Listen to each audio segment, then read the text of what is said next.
You are listening to Good Morning Sunshine, where we authentically share the good, the bad, the ugly, and the beauty all around it, reminding you that perspective reveals miracles. Good morning, sunshines. Oh, Callie Carroll here, and we are going to give you 5 tips to worry less. The royal we is who that is, me and Dale Carnegie, I guess. I'm not really sure. We're reading his book right now about starting living and stopping worrying. That's not the title of it. Stop worrying and start living is actually what it is. But I kind of just took everything and repackaged it into a way that makes a little bit more sense for me. What's really cool about this book is Dale Carnegie is one of the grandfathers of personal development. So anything that you've read that's been written in the last 15 years, 20 years, whatever, it is probably like a different type of version of the grandfathers of personal development. You know, there's so many ideas, and of course there's new ideas that come about, but there's a lot of taking from and pulling from what was researched, studied, figured out, assessed then, and then putting into the times of today.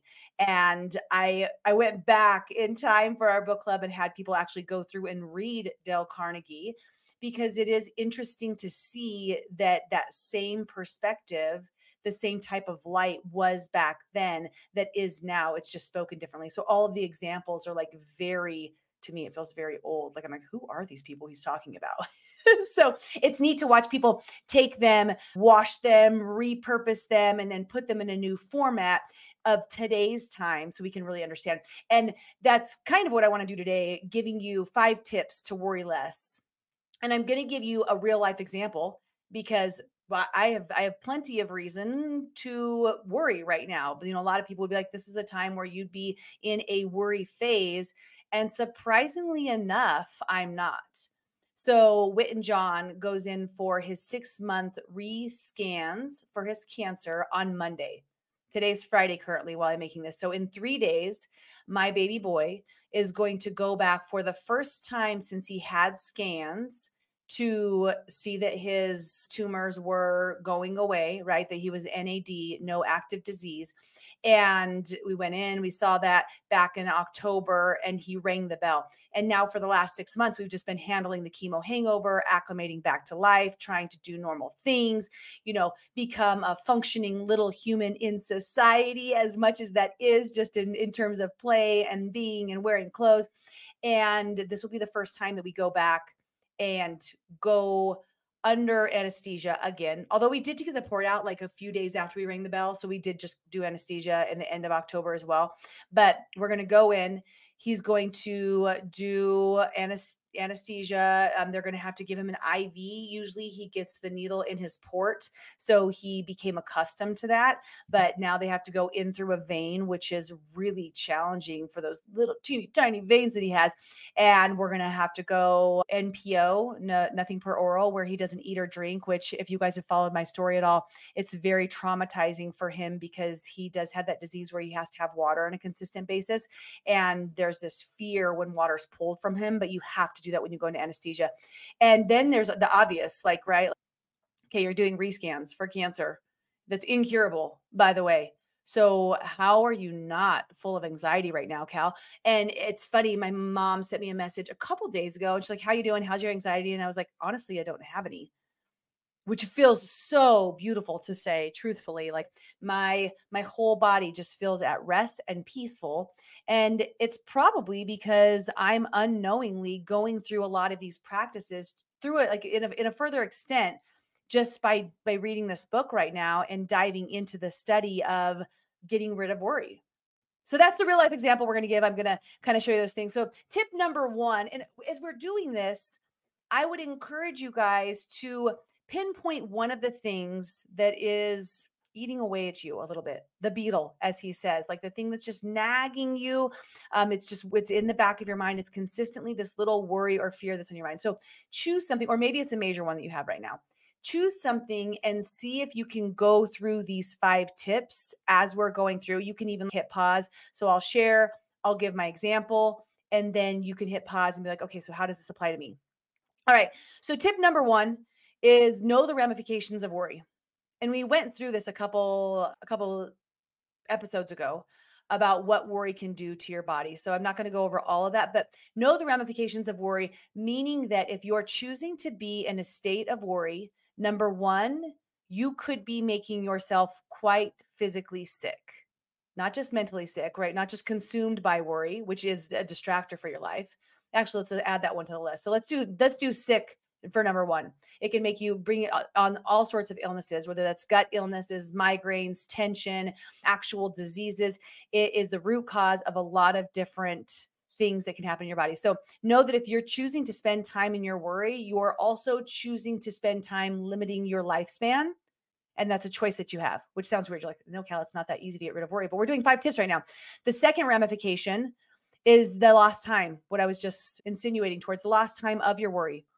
You're spending this time in this thought of something that has not even occurred, and you're giving it all of this energy, and you're losing your current day for what you think might happen tomorrow. So think about that, the ramification. The third ramification is the energy that you're creating in your world and what you're attracting. If you spend all your time worried about problems with your finances or negative financial things, you're one going to be training your reticular activating system. Your brain, your mind is going to seek out different ways that things are not working financially well for you. You're going to focus on those, and you're going to create more of that in your life. The law of attraction, as well as the actual energy of the vibration of where you're spending your time, that is going to impact it as well. So you're going to be bringing more things to worry about. So tips to worry less, number one, is know the ramifications. In my example, I already know all of those. I've spent a lot of time worrying in the past. I understand. I've been sick before. I brought on more worry. I've lost years of time in a state of worry, and I don't want to do that anymore. I just don't. So I get to choose to move into the next 4 tips. You get to choose to do that as well, or you can be like, easier said than done, Cal. I'm not going to do it. That's your choice. You then just acknowledge that you're choosing to stay in a state of worry and continue to make yourself sick and continue to lose that time and continue to attract more things to worry about into your life. I know it's like, whoo, that's confronting. Okay. Tip number 2 for minimizing your worry, for worrying less, is going to be to analyze the truth. And this one sometimes is difficult for me because I don't even want to spend any time in it because I don't want to give it power in my mind. Like for Witten's scans, I don't want to give it any power. The more that I think about it, the more power that I give it, and the more that I feel like I can accumulate worry. But if you don't do this step, then a lot of people are stuck in a state of worry. I'm saying that because I'm not stuck in a state of worry right now, because I've been practicing it. But if you don't do the analyzation, then the lack of data can put you into a state of worry. So this step has a couple different steps within it. So tip number 2, analyzing the data. We're going to go through 4 different things and be thinking about your worry. Okay, so number 1, we're going to actually confront your worry. We're going to look at it. You're afraid of snakes. You're afraid that you're going to be bit by a snake. Look at it, and we're going to stare it down. Sometimes when you look at your fear, you're able to conquer your fear. The first thing you're going to see is, what's the law of averages?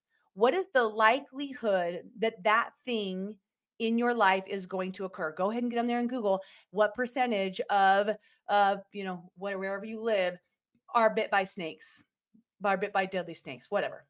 Look up the percentage so you know. Okay, it's 1% of people.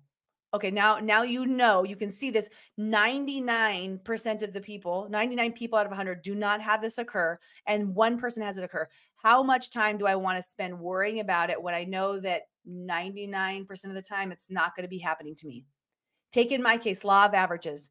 So we're going into Witten John scans. I'm going to, on this part, focus on not like the experience, because the experience just is, that'll be a later one, but the outcome of his scans. The law of averages tells me, from seeing our oncologists, because this is an incurable cancer, that he has a 15% chance of reoccurrence. Do I believe that's going to happen? No. In my heart of hearts, in my faith, I do not. But I face my fear, my worry straight on, and acknowledge that there's a 15% chance that we're going to get those scans back and they're going to see something on the scan. And facing that, I know on the other side, 85% chance there's not going to be anything.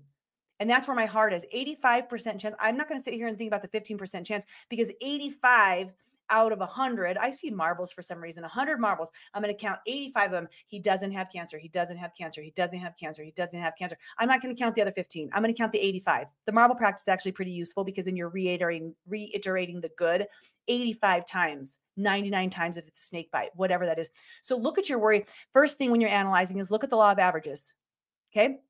The second is to face the what if survival. What if this actually does happen? How am I going to survive it? What if survival? What if it is the 15%? What if there is a tumor in his body? Then what? How am I going to survive that? What if you do get attacked by a snake? Worst case scenario. What's going to happen? Right? I don't know why the snake one came up. That hasn't even ever been a thought in my mind. Just was there. So what if that does happen? You're going to be rushed to a hospital. I don't know. Worst case scenario is, if it's like really bad, I guess it would be death. In the book, one of the things that they're talking about, this guy's working on he's in war, and he's working on like a boat or something where there's all of this TNT, and it's like he's just staring and he's living in fear all day long, because like, what if one of these blows? And his buddy is like, dude, you're gonna die someday. We all do eventually. You're not gonna know it. Once you blow up, you're gone. You're out of here. It's better than dying a slow death. And the guy was like, okay, I guess you're right. So I know that like might feel a little like morbid and dark, but it can help you get to the other side, the light of worry. Me knowing that, okay, there's a 15% chance we go in, we do find another tumor. I know that we can survive another year of chemo. Do I want to? No. Does it sound like a joyous time? Not really. But I know that we can get to the other side. I know that we can survive it. I know that we have the strength to get through that as a family. Again, I'm going to root myself right back to the 85% chance that it's not going to happen. But acknowledging the worst case scenario and that you will move beyond it is very empowering. Okay, third step of analyzing the data. So now you've looked at the law of averages, you've looked at the worst case scenario, is going to be to like see what can I do about it? What power do I have in this situation?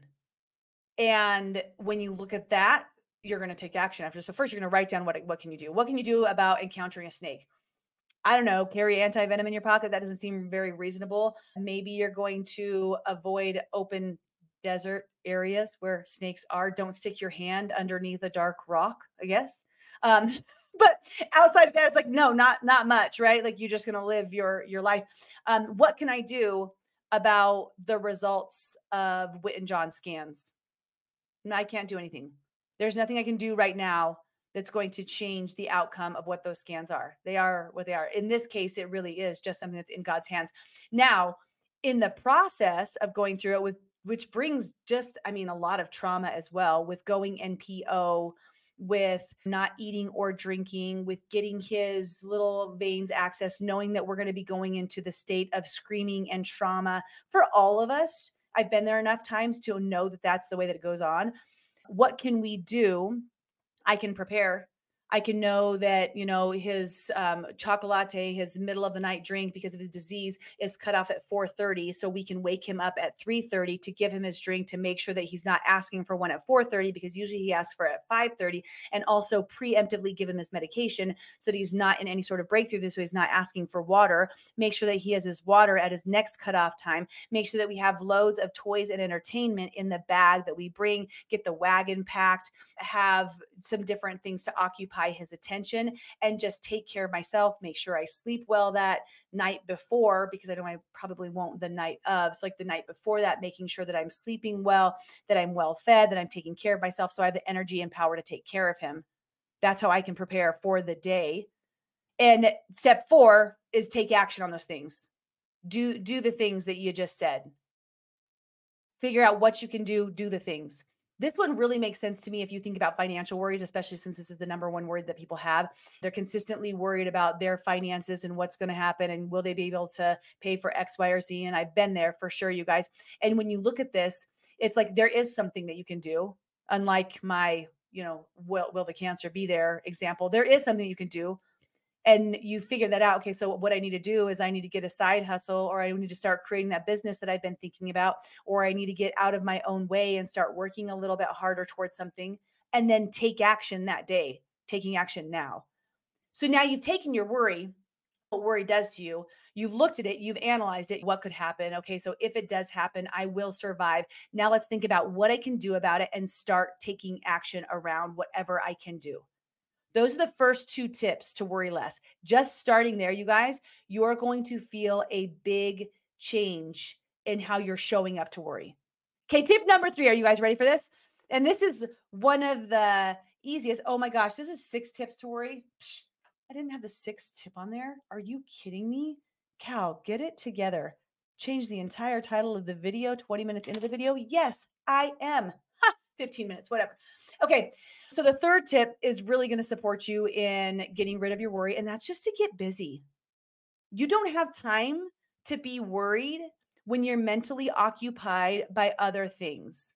The people who worry the most are the ones who are sitting around stewing in that instead of getting busy doing something else. Hopefully, you're getting busy taking action to our last step.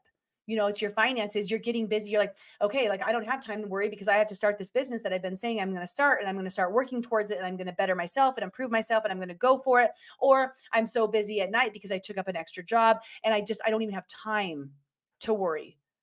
And when you do this one, crowding worry out of your mind, you want to make sure that it's something that is taking your mental capacity.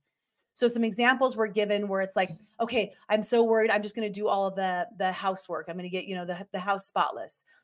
If you don't have to use your mind, if you're doing laundry, you might still be able to worry by doing laundry because it's not taking your mental capacity, while doing the dishes, while cleaning the floors. So in crowding worry out, you want to make sure that you're occupying your mental space. This could be so much as listening to podcasts while you're doing those things. Make sure that your mind is occupied. It could be watching different documentaries where you're learning something where your brain is occupied. The example that they gave was building model airplanes, getting something where it's like, okay, my brain really has to shift and focus on this. So get busy getting busy so that you don't have time to be in a state of worry, because you literally physically can't think of 2 things at once. You guys do realize that. Like, I can't tell you to focus on a pink elephant, picture a pink elephant, picture a pink elephant. How do you fix a boat? I forgot about the pink elephant already. Like now I'm like, I don't know. How do you fix a boat? I don't know how to build a model boat or a real boat. I'm not sure. You can't do it. You can't do 2 things at once. Okay. That tip is going to be very supportive. So right now, as you're going through, pause and think, what can I get busy doing? Is it getting busy doing one of the last things that's going to support me to worry less? Or is it getting busy on a hobby, a project, something that I've been wanting to try, reading, learning a new language? That's a really good way to do it. Learn a new skill. It's going to take your mind off of the worry. And the more that you do that, by the way, you're going to reconnect your synapses in your brain. You're going to retrain the way that your brain fires, and the worry fire is going to be happening less and less and less. And the activation is going to fire. Your learning is going to fire more and more and more.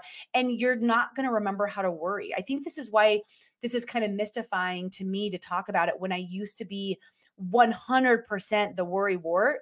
And to go in and now like review myself, I'm like, where did that stop? How, when did that stop? And it's just my brain has been retrained. And not that I don't revisit from time to time. What I do, it's really uncomfortable. I'm like, what is the sensation? Let me go back to my 5 tips. Let me go back to addressing the problem and moving through and not choosing to be in that state. It's interesting. Your brain will start to change. So that's tip number 3, is to get busy.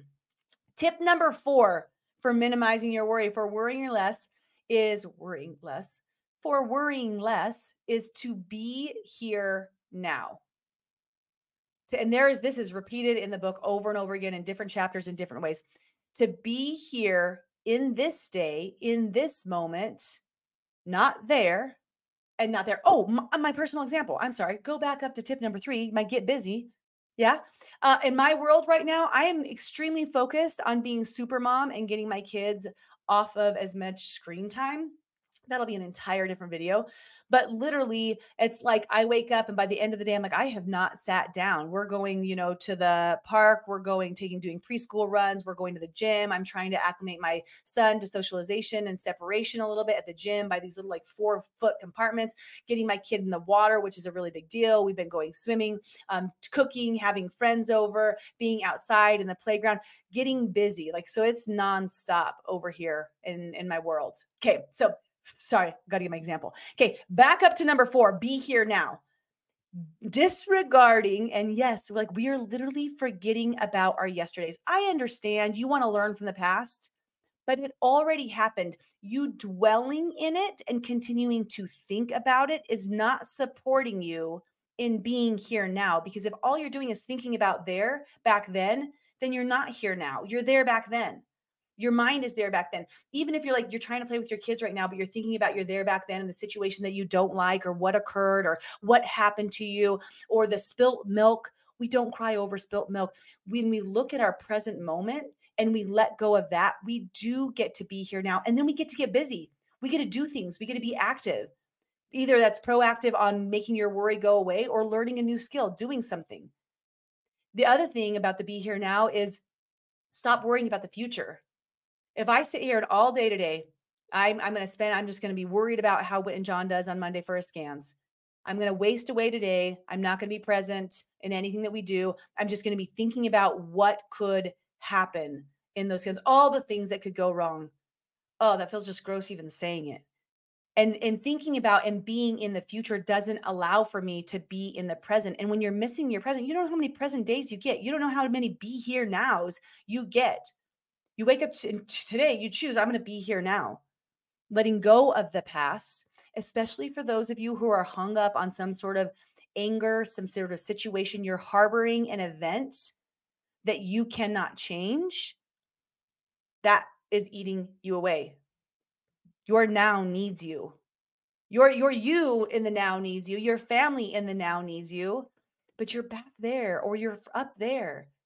Being in this moment is going to support you in worrying less. Now, you probably are going to need these other tools in order to be here now and to worry less about that. But if you can just acknowledge you can't change the past, and the best way for you to support and change your future for the good is to be your best right now. Being your best today is the surest way to give you a positive result in the future. Does that make sense? So you're looking at your finances, like, oh, but I'm so worried, like I'm going to be able to pay my bills next month. I don't know. What are you doing today about it? How are you taking action today? How are you getting busy, crowding out the worry, doing things to financially support yourself? I get out this chat today and I go and I pack the wagon, I pack my bag. I make sure that I don't have to be thinking about that. Everything's already ready. As much as I can do to support myself to be ready for that, then I am, but I'm going to do it today. So be here now is tip number 4. Very supportive. Okay, we have 2 more tips, a little suggestion, then we're done for today. All right, the 5th one for worrying less, minimizing your worry, is to cooperate with the inevitable. There are some things that you just can't change. Your marriage has ended. Your children are at college now. You're an empty nester. My child has cancer. There are some things that inevitably I cannot go back. I can't change that. I can't change the fact that it's incurable. I mean, I can help work towards that. I can help advocate and create awareness and get more funding and support for that, but I can't change it. There were a lot of great examples in Dale's book about oddities. Somebody loses a finger. It's just ripped off. They are a couple fingers, I think, in one of them. So he has 3 fingers. And he's like, hey, does that bug you? He's like, well, no, I don't know. I've had 3 or 8 fingers total for a long time. It doesn't bug me. This is just, it's the inevitable. It just is what it is. Okay, cool. And you take somebody who, there's examples of people who don't have sight. They don't have the ability to see, but they've adapted to that, and that's their inevitable. They cooperate with it and they move forward in and on other things. So in my example, I do know Whit and John has an incurable cancer and another incurable disease. If all I want to do is focus on that and wallow and Eeyore in that, it's gonna be a pretty meek life. But if I want to stand in my power and move forward and successfully work into other things, then that worry is going to disappear. So whatever your inevitable is, the disease, the marriage ending, the friends changing, it is. It is. Let's move. Let's move into our now. Be here now. It goes right back to that. Final one, number 6. One of the most supportive things in our entire journey has been having your faith, being in your faith, giving your worry to God. Let go and let God. And it was really interesting in Dale Carnegie's representation of religion in this, and just how he went through being religious all the way to this agnostic state, and then just disregarding everything and being in a very woeful way, and then really circling back to the one proven truth as he sees it, is that people of faith worry less because they give that away. They're never alone.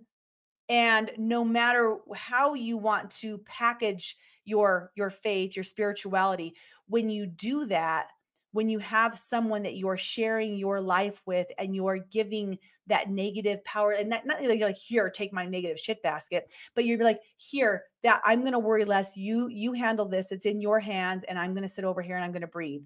And the results of that is more relaxation and calmness and moving forward and letting go and getting to be here now, which changes your entire energetic, your vibrations, and what you attract and bring into your life. And there's multiple stories and encounters of people who move back and find their faith again. And then with time, with that faith, life starts to shift.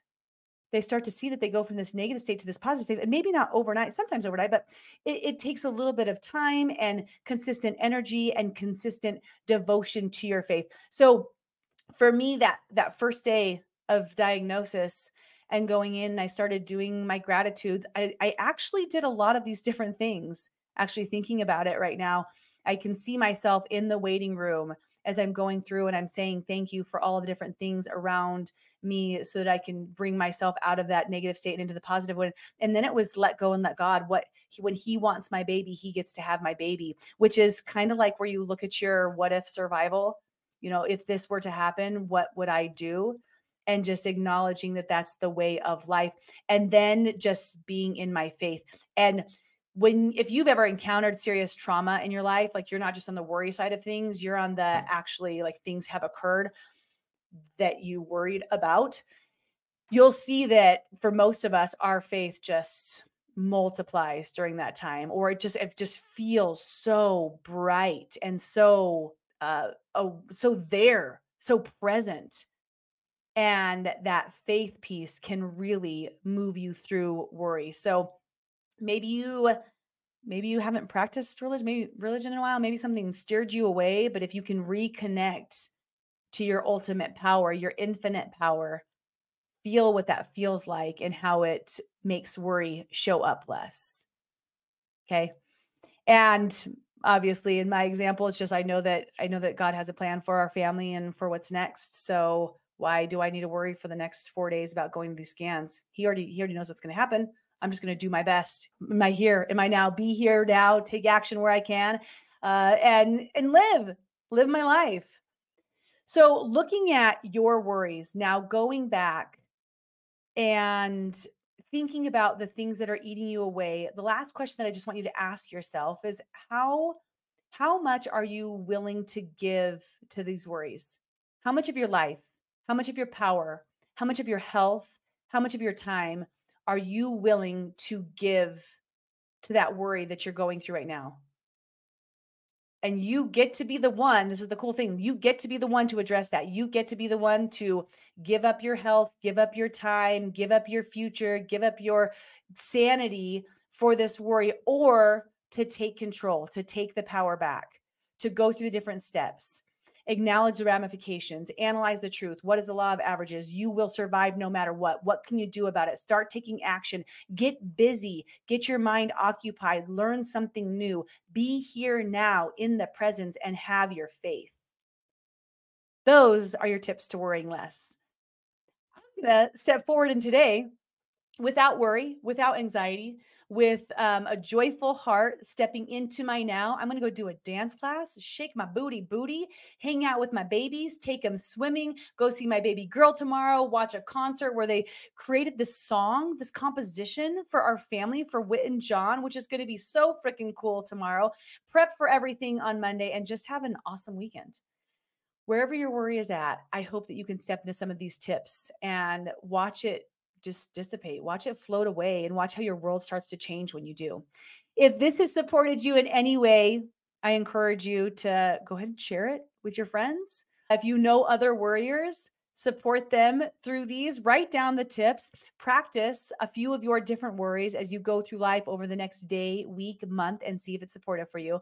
And remember, my dear friends, perspective reveals miracles. So when you look at the world differently, the world looks different. I love you guys, and we will talk to you soon. Thank you so much for joining. I'm Callie, and we'll talk to you later.